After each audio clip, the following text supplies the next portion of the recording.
Okay, Jace, just wanted to shoot you a quick little video, mate. Just a recap of what we did in our session. So, yourself up on the left side, Robert Rock up on the right side, who, I've said for years, wrote blogs, made videos about it. I think he's got one of the best swings in the game. Big sort of disciple of Mac O'Grady. So, you do any research on Mac O'Grady, and he got a lot of his stuff from the Golfing Machine, right? So pretty good setup, mate. A little bit what we call under the plane in the takeaway, right? You can see how with Rocky's hands kind of go, kind of follow the bottom red line, the shaft plane line, and then just come slightly above it, right? But certainly moving on the inside, just not as much as you, right? We stop you there, you see your hands are kind of on the bottom line. If we analyse this with your left arm position, you see how your left arm's a little bit more inward than Rocky in his takeaway, right? Now, don't forget, since day one, when we first met a few months ago, right, we've talked a lot about the shot cone, right? So there's the shot cone, so line going towards the target, and then just kind of building the shot cone out to the right in our imagination, right? Ball position back in the stance is going to produce these big pushes, a little bit forward, less of a push, and then move the ball forward closer to the left foot, and it's really then the art of like trying to get this push down to just a few yards to the right. That's what we're trying to do. As soon as you start experimenting, moving the ball position close to your left foot, and the ball starts over here, then we've moved it too far forward. We need to go back. We need to go back a step or two, right? Just to get that sort of that shot shape built into our imagination, right? So we kind of walk up and we we know what we're doing. Excuse me. We know what we're doing before we walk in and hit the shot. So if we get rid of those lines. So you're, like I said, a little bit deeper. You can see your hands are just underneath the top red line, the elbow plane line at 3, right? His hands are kind of going through maybe the middle of his bicep. So your hands are a little bit deeper. And then we get up to the top, and you can see how his hands are a little bit higher as well. His hands are only, maybe if we put a line up from his right shoulder, his hands are only a couple of inches behind his right shoulder, maybe three, something like that. If we put a line up from your right shoulder, you might be 6 or 7 or something like that. So what I'm saying is there's definitely room for you to swing your hands back just a little bit straighter in the takeaway, not so much on the inside, right? That's what I'm saying. And just that very, just knowing that is going to help you extend as well, okay? Which is the subject we'll talk more about when we're looking face on. But what I noted about, when we looked at this on the range was, if we make a note of the handle pattern, right? You see your hands are going back, definitely underneath from underneath the top plane line, right? The elbow plane line, the top red line, if you like.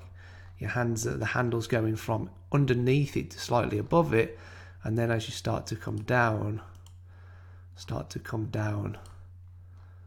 over the top of it, right? So, which is exactly the sort of, you could pick up 100 pros, a lot of them, not all of them, right? There's always exceptions to the rule, but you start looking at the hand path and the pattern of the hand path, right? So he went up that way, came down that way.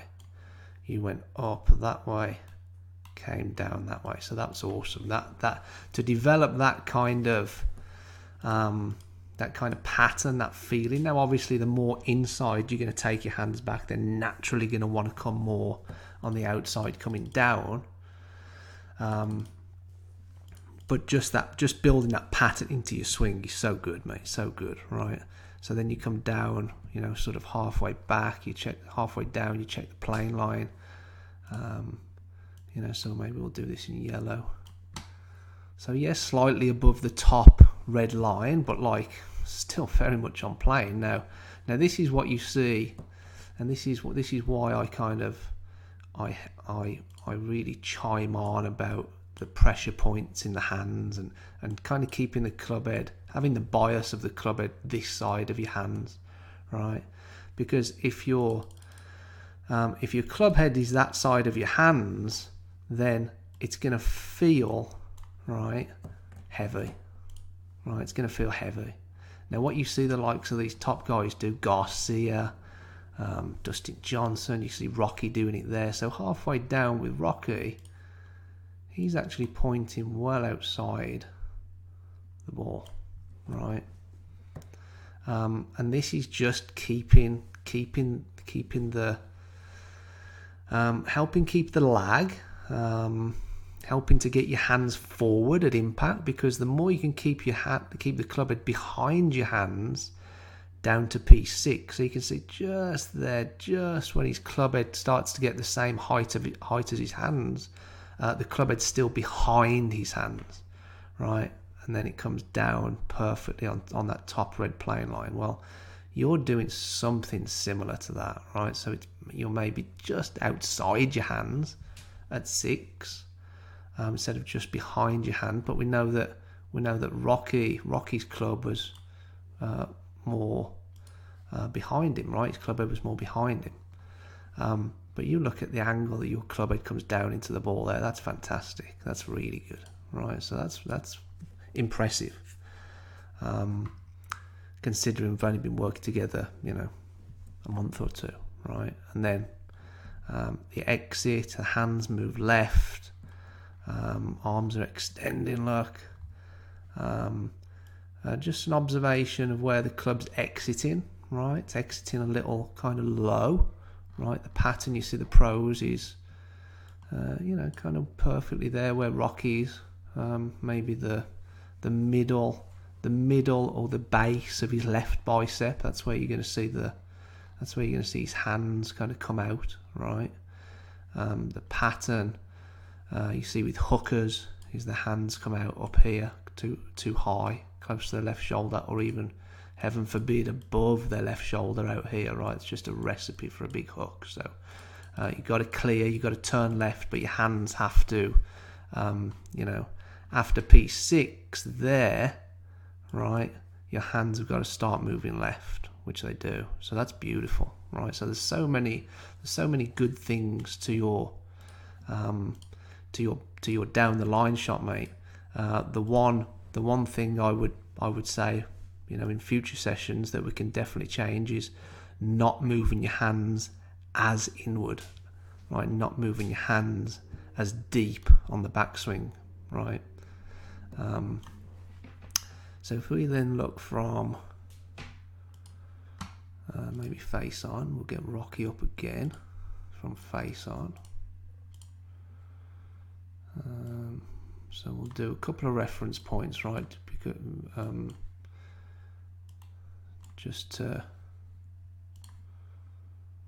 because we know what we're talking about, right? So a couple of lines where the hips are, a couple of lines where the hips are, and a line next to the left ear, right? So backswing, from this angle, we're looking pretty good, right? Nice takeaway. Could maybe do with a little bit more wrist cock, right? You see how when his hands are just outside his right thigh, that club head's a lot higher than what you've got yours. Turns are about the same though. Great backswing in the sense that there's no sway away from the target, right? The lower body center, if anything, is the bias is towards your lead foot, right? Keeping your weight forward. That's the essence of keeping your weight forward. Get up to 4, and the one thing we picked up at 4 was how you're still bending forward, right? So we know that by just detecting this angle with your upper back, right? So if you bent backwards a little bit more at 4, the top of your spine there is going to be pretty straight up and down, right? If you've bent backwards more. So that's one of the things that we pointed out. And then as we come down, similar kind of stuff that we've talked about in the past with getting that right arm a bit more underneath, right? But tremendous. So let's stop you at 5, right? So 5 there, the hips are moved forward and big squat, right? So definitely a little bit too much excessively over your left foot with the hips, right?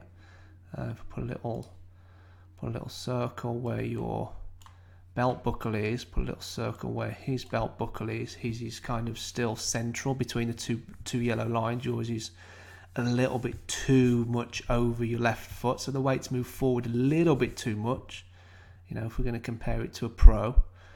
And then he moves a little bit more forward, still squatting though with the hips, but the head's still behind the line as well.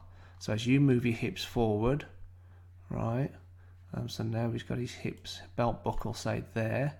Now you've got your belt buckle actually starting to get past the yellow line. So definitely the hips are too much over your left foot, right, early on in your downswing. But the other big thing there as well is just how much your head has moved past the yellow line. So backswing, it's behind it. Don't forget the line originally was next to your left ear, right? And then through impact and post-impact, you see how your head's now pretty much past the yellow line, right? Which then obviously affects back bend, right? So if you look at, if we maybe do that angle at the top of your spine there, because he's kept his head behind it, but still moved his hips forward, right? Maybe not moved his hips as forward as you, but much more sort of back bend there, right? So now his chest is facing towards the target and upwards a bit, so he's going to feel like he's bending backwards, right? It's a good way of thinking about it. At 8, right? So you want to try and feel as though you've got 10 or 20 degrees of back bend at P8, right? So the one other thing that I talked a little bit about as well was how we push down. We bend forward and we push down to 6. But after 6, you've got to let the ground push you back up, right? You should have pushed down the maximum amount under your left foot about there at 5, right? But certainly, after 6, you start to see, with the pros, you start to see the legs extend more. And we just pointed out there that your leg's a little bent there, isn't it? You look at how he pushes down to 6, so his left leg's still bent, but you look at 7 and through 8, how this is really straightened up and extended, right? So you push down to 6, you extend back up after 6, right? Certainly before impact, you want to be starting to extend. Okay. So if we get your practice drill, so we've got ball in your arms to practice getting that right arm underneath a little bit. Bending back, well, I mean, you've definitely bent side to bend, probably bending too much now, right? But you look at top of your swing there with your spine as opposed to there, right? So that's different straight away. If we put a little line next to your ear and hips, right? And then we're working on, right, well, yes, we want the lower body to go, but we're also keeping our head back as well, right? So you can see how that head stays back there. So better through impact, you keep your head, but then post impact, that head still came forward again. So if we could keep our head in the red circle behind the yellow line. That would then give us a bit of back bend, a bit more back bend at 8, right? And what you'd start to see is, then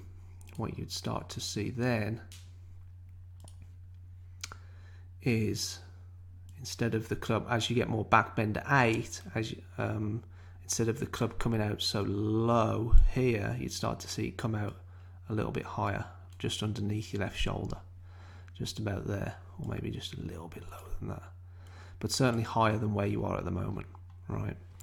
So that's about it, mate. Good stuff. And then with regards to what happened on the course after, let's just put it down to having 3 or 4 weeks off through Christmas. We just need to get back to it and, hit balls every day, do a bit of putting every day, commit to a schedule, and then, you see where you are in a week or two. And generally speaking, when you start committing to hitting some shots on a very regular basis, knowing exactly what you're meant to be doing to improve, a week or two, there's generally a transformation within a week or two. So that's it, mate. Have any questions? Just shoot me over an email. Cheers.